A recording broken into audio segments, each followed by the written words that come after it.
কথাগুলো যেখানে বলার সেখানে আমি ঠিকই বলেছি। সে তখন স্টেপ নিয়েছে কি নেয়নি সেটা আমি জানি না, কিন্তু আলভি তার বউকে আবারও বলছি এই কথাগুলো আমি বলেছি।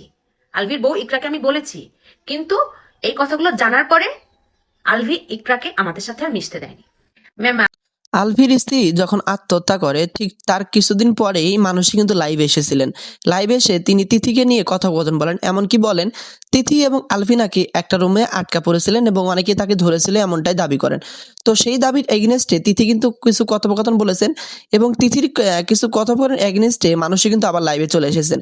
এসে তিথিকে নিয়ে কি কথোপকথন বলেন চলুন শুনে আসি। আপনি যে কথাগুলো বলেছেন তার উত্তর, আপনি যে বলেছেন যে তখন কেন বলেনি এখন কেন বলছে, তখন বলেনি আপনাকে কে বলেছে? হ্যাঁ, আগে আপনি আমার প্রশ্নের উত্তর দেন। ওই দিন শুটিং এ একমাত্র আপনি আর আমি মেয়ে ছিলাম, আর কোনো মেয়ে আর্টিস্ট ছিল না ওখানে। হ্যাঁ, তো আমারও তো রুম ছিল রেস্ট নেওয়ার জন্য, ড্রেস চেঞ্জ করার জন্য। তা আপনি আপনার লাগেজ নিয়ে আপনি আমার রুমে উঠলেন না কেন?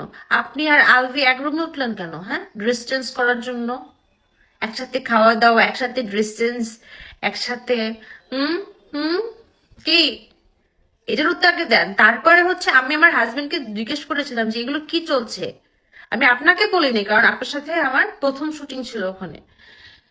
তো বললো, আমার হাজবেন্ড শুধু একটা কথাই বললো যে শুটিংটা শেষ করতে দাও, এখানে কোনো সিন ক্রিয়েট করা যাবে না, কারণ সিন ক্রিয়েট করলে শুটিংটা শেষ হবে না, অনেকগুলো টাকা লগ্নি করা আছে, আর একটা মান সম্মানের বিষয়। ঠিক আছে?